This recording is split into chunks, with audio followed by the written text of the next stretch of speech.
할렐루야. 우리 차 안에서 또 가정에서 주님을 예배하는 분들, 우리 두 손을 높이 들고 한번 할렐루야 우리 인사합니다. 반갑습니다. 축복합니다.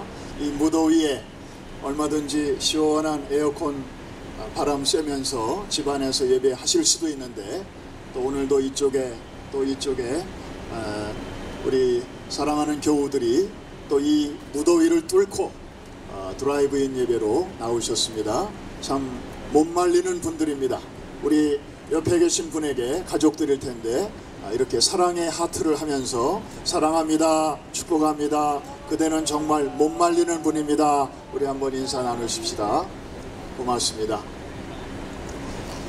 옛날에 광야를 행진할 때 그늘 하나 없었을 때 누가 그늘이 친히 되어 주셨죠? 우리 하나님이 전능자의 그늘로 40년 동안을 백성들을 인도해 주셨습니다. 오늘 그 동일하신 하나님이 여러분들에게도 영적인 그늘로 또 함께해 주심을 믿습니다. 감사합니다. 드라이브인 예배가 아까 광고하신 대로 돌아오는 주일 단 한 번밖에는 남아있지 않는 것 같습니다. 혹시 오늘 못 나오신 분들 중에 내가 이번에 꼭 한번 그 현장에 가보리라 하시는 분들은 돌아오는 주일날 한 번 더 기회가 있습니다. 그때 같이 뵙도록 하겠습니다.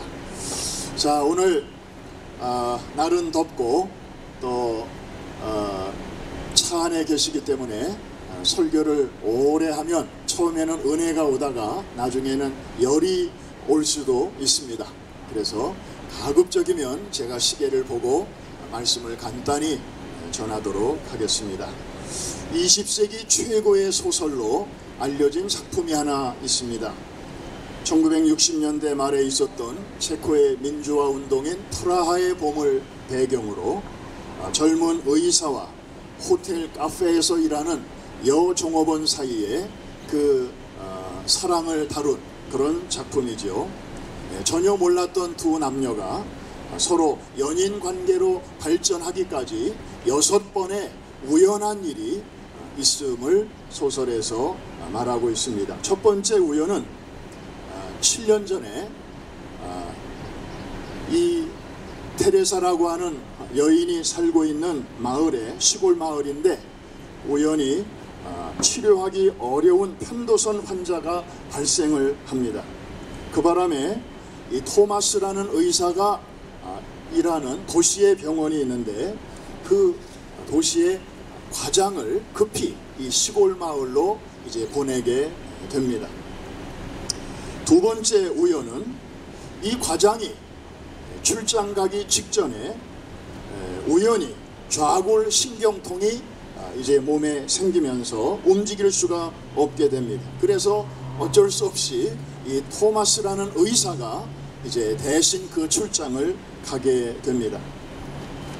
세 번째 우연은 이 의사가 시골에 갔는데 그 마을에 호텔이 5개가 있었습니다. 그런데 이 테레사라고 하는 여성이 일하고 있는 그 호텔에 묵게 된 것입니다. 네 번째 우연은 진료를 마친 이 의사가 이제 기차를 타고 돌아가게 되었는데 마침 시간이 조금 남아서 호텔 카페에 들려서 차 한잔 하려고 들렸는데 마침 우연히도 그날이 이 테레사라고 하는 여성이 일하는 날이었다고 하는 것입니다. 그리고 마지막 우연은 그 카페에는 다른 여러 웨이트리스들이 일하고 있었는데 우연히도 이 테레사가 이 토마스의 테이블을 담당하게 되었다고 하는 것이죠. 그래서 서로 대화를 하게 되고 만남이 이루어지고 또 교제를 하면서 사랑이 싹트게 되었다고 하는 그런 이야기입니다. 이쯤 스토리를 소개하면 저거 내가 읽었던 이야기인데 아마 이렇게 알아차리는 분도 계실 것 같습니다. 체코 사람인 밀란 쿤데라가 쓴 참을 수 없는 존재의 가벼움이라고 하는 이 소설에 나오는 이야기입니다. 저는 이 이야기를 들을 때마다 필연은 우연의 옷을 입고 나타난다 라는 말이 생각이 납니다. 이 말을 좀 우리가 크리스찬이니까 신앙적으로 다시 풀어서 말하면 우연은 없고 섭리는 있다, 이렇게 말할 수 있습니다. 그래서 오늘 설교 제목이 우연은 없습니다 입니다. 한번 따라해 주실까요? 우연은 없습니다. 필연만 있습니다. 하나님의 섭리만 있습니다. 여러분, 섭리라는 말은 영어로 providence인데 이 말을 쪼개보면 앞서서 미리 본다, 그런 뜻입니다. 우리는 앞에 일을 못 보잖아요. 그런데 위에 계신 하나님은 우리의 앞일까지 다 보고 계시고 그 목적지로 우리를 이끌어 가고 계시는 거죠. 이걸 가리켜서 섭리라고 말을 합니다. 여러분, 우연이라는 단어는 하나님에게는 어울리지 않고 우리 인간에게나 어울리는 단어인 것처럼 섭리라는 단어는 사람에게는 사용될 수가 없고 오직 하나님에 대해서만 사용할 수 있는 단어입니다. 여러분, 한번 생각해 보십시오. 성경에서 룻이 밀밭에서 이삭을 줍다가 보아스를 만나게 된 것은 우연입니까? 섭리입니까? 사람의 눈으로 보면 그거 뭐 우연일 수도 있지. 그러나 우리는 압니다. 그 스토리의 끝을 알기 때문에 이 두 사람의 만남을 통해서 예수 그리스도가 오시는 그 통로가 만들어지지 않습니까? 하나님의 섭리라는 거죠. 또 요셉이 어린 나이에 외국으로 팔려간 것은 우연입니까? 아니면 섭리입니까? 어떻게 보면 우연처럼 보일 수도 있어요. 그러나 우리는 알아요. 그 스토리의 그 전개와 끝이 어떻게 되는지. 이건 기가 막힌 하나님의 섭리인 것이죠. 그러면 What about you? 여러분들은 어떻습니까? 아마 지금 이 설교를 듣는 대부분의 코리안들은 나기는 한국에서 났고 지금 살기는 미국에서 지금 살고 있는데 이것은 우연일까요? 섭리일까요? 또 여러분들이 부모님을 통해서 이 세상에 태어났는데 하필이면 여러분의 부모님을 통해서 세상에 태어난 것, 이거 우연인가요? 섭리인가요? 또 여러분의 자녀들도 하필이면 여러분을 통해서 여러분의 가정에 보냄을 받았는데 이건 우연인가요? 섭리인가요? 지금 당장으로 봐서는 이거 혹시 우연일 수도 있지, 잘 모르겠어, 아마 이런 사람들도 있겠어요. 그러나 우리는 지나고 보면 아하, 그래서 그랬구나. 요즘 코로나 덕분에 저도 집콕하는 시간이 많아지면서 주말 연속극 하나를 아내와 함께 보고 있습니다. 지금도 계속 진행 중이에요. 제목은 한 번 다녀왔습니다. 저는 이게 무슨 뜻인지 몰랐어요.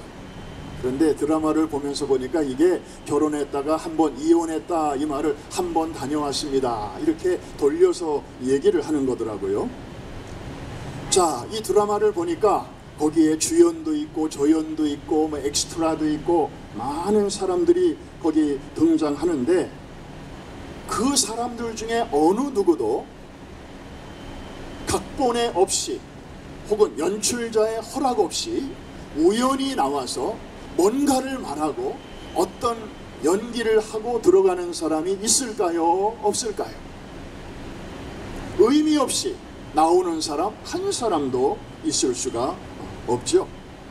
비록 연출자의 얼굴은 화면에는 나오지 않아요. 그러나 그 연출자의 의도대로 모든 사람이 예외 없이 그 각본에 따라 움직이면서 그 스토리가 이렇게 전개되고 있더라고요. 드라마 초기에는 저 장면이 왜 저기서 나올까?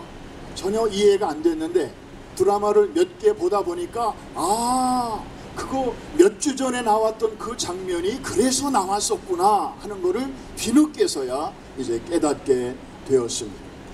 여러분, 한 사람의 작가가 자신의 상상력을 동원해서 꾸며 쓴 그런 드라마도 그럴진데 하물며 전능하신 하나님께서 각본을 쓰시고 우리 예수님과 또 그를 따르는 크리스찬들이 주연과 조연을 맡고 그리고 성령께서 연출하시는 대하 드라마, Divine Grand Drama, 이 스토리는 그 속에 하나하나가 얼마나 섬세하고 얼마나 치밀한 하나님의 섭리가 흐르고 있겠는지 여러분들 상상이나 하실 수 있겠습니다.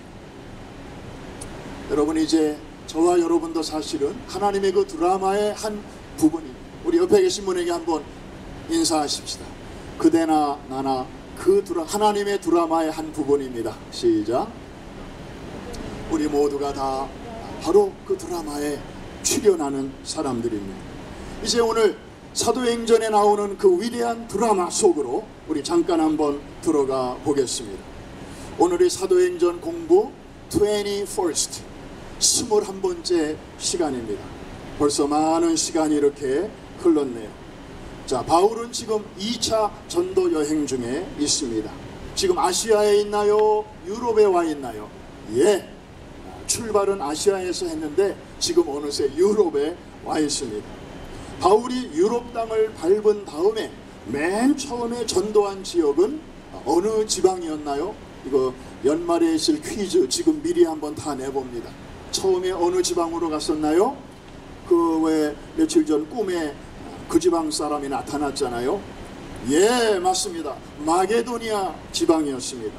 거기에 빌립보도 있었고 데살로니가도 있었고 베레아도 있었습니다. 지금의 그리스의 북부 지역입니다. 그 다음에 바울이 이제 남쪽으로 배를 타고 쭉 내려오는데 장장 200마일 이상을 뱃길로 내려옵니다. 그 당시에 나흘길이었습니다. 그래서 도착한 지방이 아가야 지방이라고 하는 곳이었습니다. 한번 따라 하십시다. 마게도니아 지방, 아가야 지방. 자, 이 아가야로 왔는데 이 아가야 지방에서 제일 먼저 방문한 도시가 그 유명한 아테네였습니다.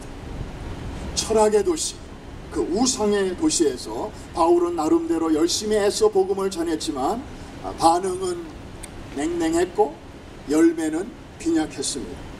그러나 바울은 실망하거나 낙심하지는 않았습니다. 곧바로 그 다음 행선지로 이제 나아가게 되는데, 자, 그 다음 행선지가 어디였을까요? 오늘 18장 1절이 우리에게 밝혀주고 있습니다. 1절을 제가 읽습니다.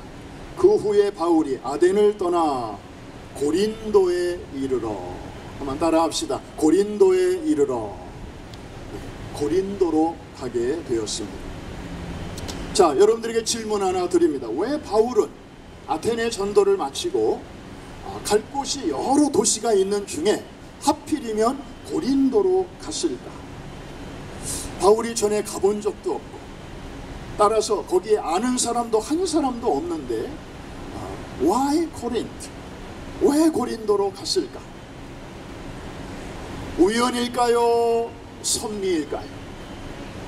제가 이렇게 물을 때는 여러분들이 눈치껏 벌써 대답을 하시네요. 자, 물론 당연히 섭리죠. 하나님의 섭리죠. 그런데 이 하나님의 섭리를 풀 수 있는 비밀의 열쇠가 미안하게도 사도행전에는 나와 있지 않습니다. 그런데 고린도 전서에는 나와 있습니다. 자, 고린도전서 16장 15절 제가 읽을 텐데 여기에 한 사람의 이름을 잘 기억해 두시기 바랍니다. 형제들아, 스데바나의 집은 곧 아가야의 첫 열매요. 거기까지만 읽겠습니다. 다시 한번 읽겠습니다. 형제들아, 스데바나의 집은 곧 아가야의 첫 열매요. 아가야, 어서 들어본 이름 아닙니까? 아테네를 포함한 그 그리스의 남쪽 지역을 아가야라고 하죠. 지금 바울이 거기 와 있습니다. 거기서 복음을 전했습니다. 그런데 그 아가야 지역에서 바울이 전한 복음을 듣고 주님을 영접한 첫 번째 그리스도인은 아테네 사람이 아니었고 고린도에서 온 사람이었습니다. 고린도에서 아테네를 방문했다가 바울이 전하는 복음을 우연히 듣고 그 자리에서 주님을 영접했는데 그 사람의 이름이 뭐라고요?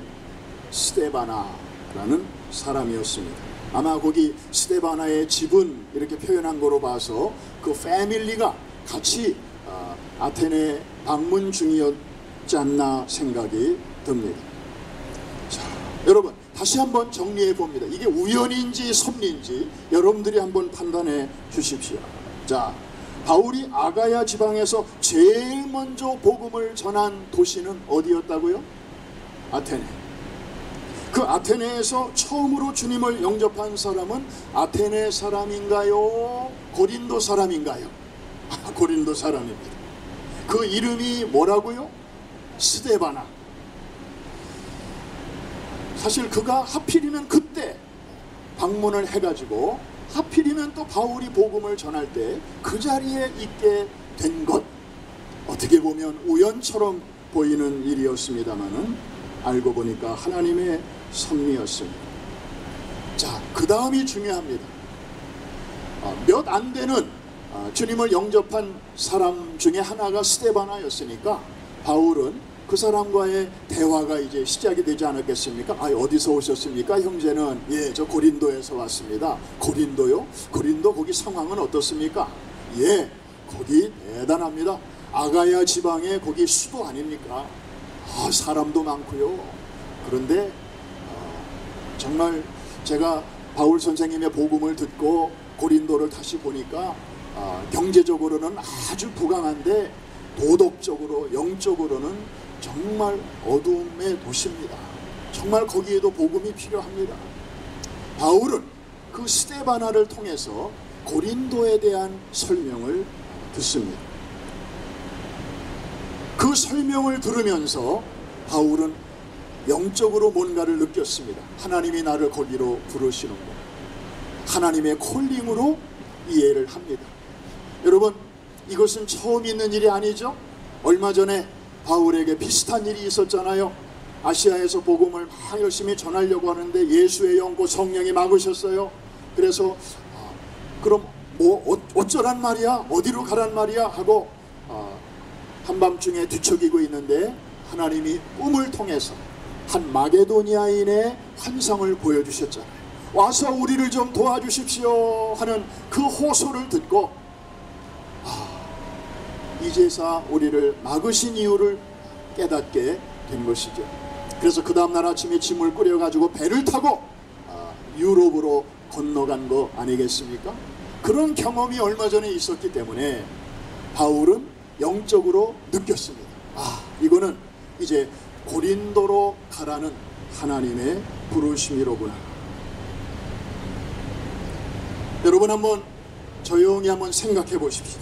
만일에 바울이 아가야 지역으로 들어왔을 때에 아데네가 아닌 다른 도시에 가서 복음을 전했더라면 무슨 일이 생겼을까요?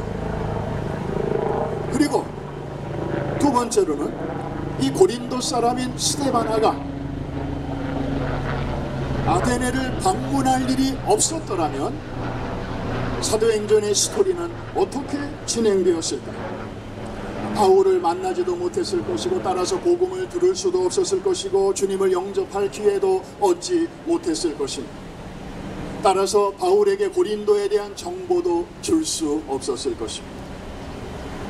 그래서 어쩌면 바울은 그 다음 행선지로 고린도가 아닌 다른 곳으로 갈 수도 있었을 것입니다. 만일에 바울이 고린도 말고 다른 곳으로 갔더라면 바울에게 평생 든든한 동역자와 서포터가 되어주었던 그 아름다운 부부를 고린도에서 만나지도 못했을 텐데, 그 아름다운 부부의 이름 누구죠? 브리스길라와 아굴라. 그들을 만난 곳도 바로 이 고린도였습니다. 그리고 나중에 바울이 고린도에 머무는 동안에 신약 성경을 2권을 쓰게 됩니다. 어쩌면 이 책이 고린도에서 쓰여지지 못했을 수도 있습니다.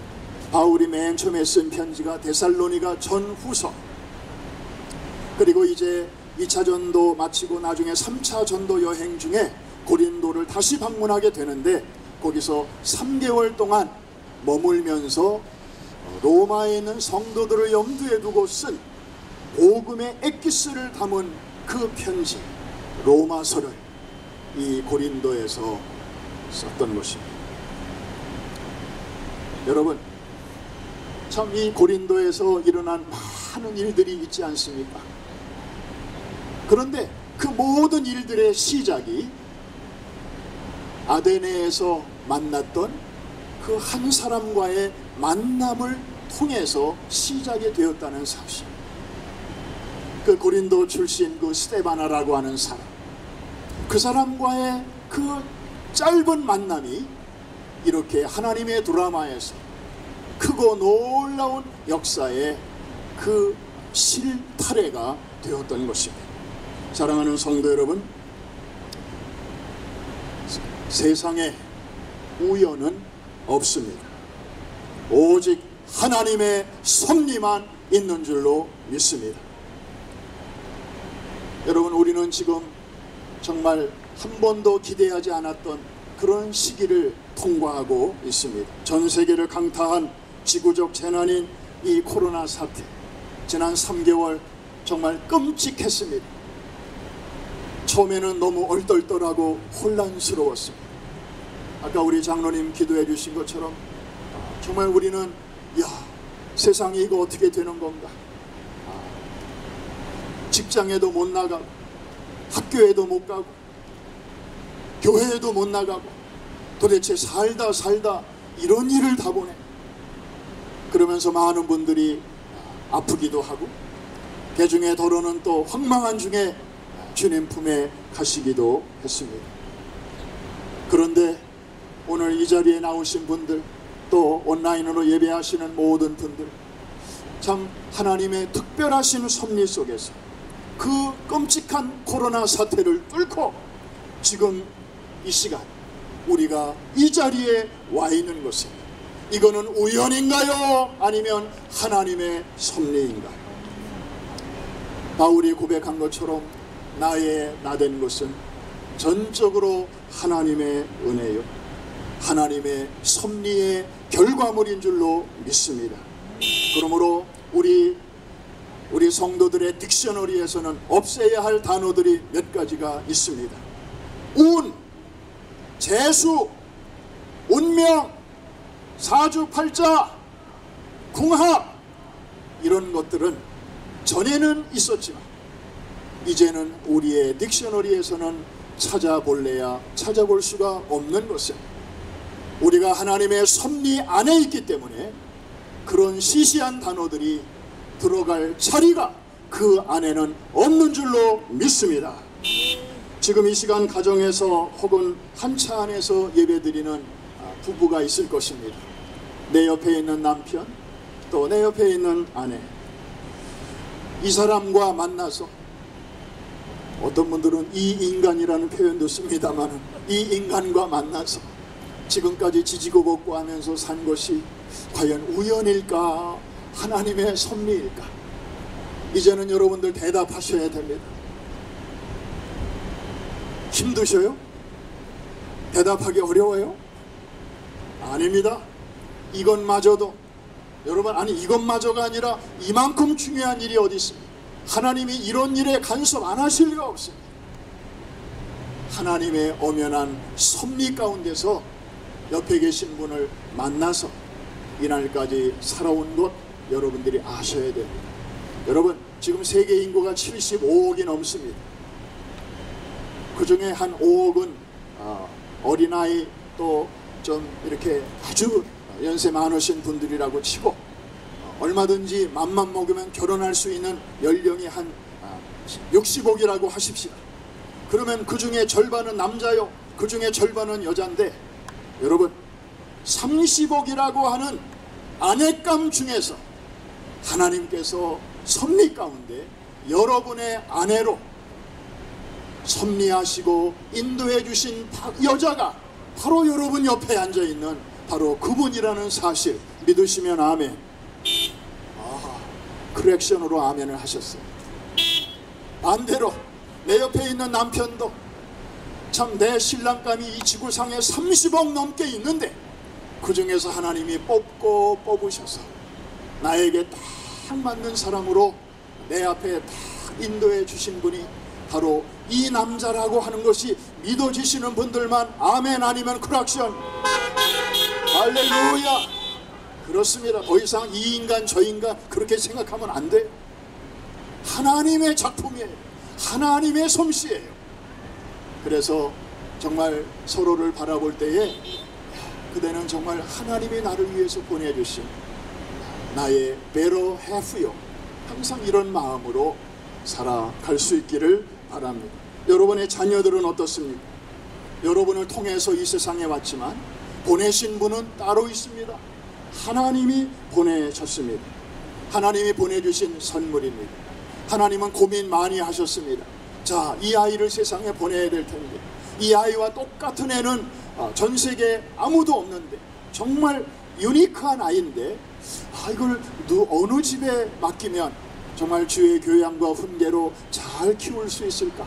정말 사랑과 기도와 정성으로 이 아이를 잘 이렇게 섬길 수 있을까? 하나님이 찾고 찾으시다가 저 집에 보내면 되겠다. 저 부부에게로 보내면 내가 안심할 수 있겠다. 결정하시고 여러분의 가정을 통해서 보냄받은 아이가 바로 여러분의 가정의 자녀인 것을 믿으시기를 바랍니다. 이게 바로 우리 성도들의 신앙이고 이것이 성도들이 갖고 있는 아름다운 세상을 바라보는 시각인 것입니다. 하나님의 사람 도전은 하나님의 섭리에 대해서 이렇게 고백했습니다. 하나님의 자녀들에게는 우연이란 있을 수 없다. 하나님의 자녀들은 단지 이미 정해진 길을 걸어갈 뿐이다. 돌발적인 사고가 일어나거나 불행이 그 길을 가로막을 수도 있다. 하지만 불행이라는 것도 사실은 겉보기에 불행으로 보일 뿐 실상은 불행이 아니다. 다만 우리가 하나님의 섭리의 비밀스러운 참뜻을 읽어내지 못하기 때문에 그것을 잠시 불행이라 여기는 것이다. 로마서에 있는 하나님의 말씀과 자연스럽게 연결이 되지 않습니까? 하나님을 사랑하는 자, 곧 그 뜻대로 부르심을 입은 자들에게는, 그 다음은 다 같이 합시다. 모든 일이 합력하여 선을 이루느니라. 믿으시면 아멘. 이제 예수님이 하신 말씀 한 구절만 소개하고 우리 기도하겠습니다. 마태복음 10장 29절 이하에 보니까 참새 얘기가 나옵니다. 저는 이 얘기만 나오면 너무 감사하고 너무 든든해요. 어쩌면 이렇게 깊은 진리를 알기 쉽게 그냥 요만한 꼬마라도 이해할 수 있는 그런 언어로 이 깊은 진리를 우리에게 풀어주셨는지. 제가 읽겠습니다. 참새 2마리가 한 아사리온에 팔리지 않느냐? 그러나 너희 아버지께서 허락하지 아니하시면 그 하나도 땅에 떨어지지 아니하리라. 너희에게는 머리털까지 다 세신 바 되었나니. 그 다음 말씀이 중요합니다. 이 말씀을 하시려고 참새 얘기를 하신 거예요. 두려워하지 말라. 너희는 많은 참새보다 귀하니라. 아멘입니까? 한번 따라해 주시기 바랍니다. 두려워하지 말라. 너희는 참새보다 귀하니라. 할렐루야. 여러분, 코로나 사태가 많이 누그러졌지만 아직 다 끝나지 않았습니다. 미국에 있는 여러 주에서 이젠 좀 괜찮겠거니 하고 가게 문도 열고 교회 문도 열었다가 이게 다시 번지는 바람에 또다시 문을 닫는 데도 있습니다. 아직 우리는 터널 속에 있습니다. 아직 어둠이 끝나지 않았습니다. 아직 전쟁이 끝나지 않았습니다. 우리 앞에 어떤 일이 또 올지 모릅니다. 그러나 여러분, 오늘 주님은 우리에게 말씀하십니다. 세상에 우연은 없다. 나의 섭리만 있을 뿐이다. 너희가 내 안에 있느니라. 우리가 그분 안에서 살며 숨쉬며 기동하며 존재하는 줄로 믿습니다. 만물이 그분으로부터 왔고 그분으로 말미암다가 결국에는 그분에게로 돌아가는 줄로 믿습니다. 하나님의 섭리에서 벗어나는 그 어떠한 역경도 하나님은 결코 우리에게 허락하지 아니하실 줄로 믿습니다. 하나님께서 우리를 위하여 사랑으로 작정하신 일 외에는 그 어떠한 불상사도 일어나지 않도록 하나님께서 막아주시고 작정하신 그 길로 우리를 인도해 주실 줄로 믿습니다. 그분이 우리를 여기까지 인도하셨고 앞으로도 우리가 아직 가지 않은 그 길도 그렇게 인도해 주실 줄로 믿습니다. 한 번 더 따라해 주십시오. 두려워하지 말라. 너희는 많은 참새보다 귀하니라. 믿으시면 큰 소리로 아멘, 믿으시면 크락션. 할렐루야, 할렐루야. 기도하겠습니다.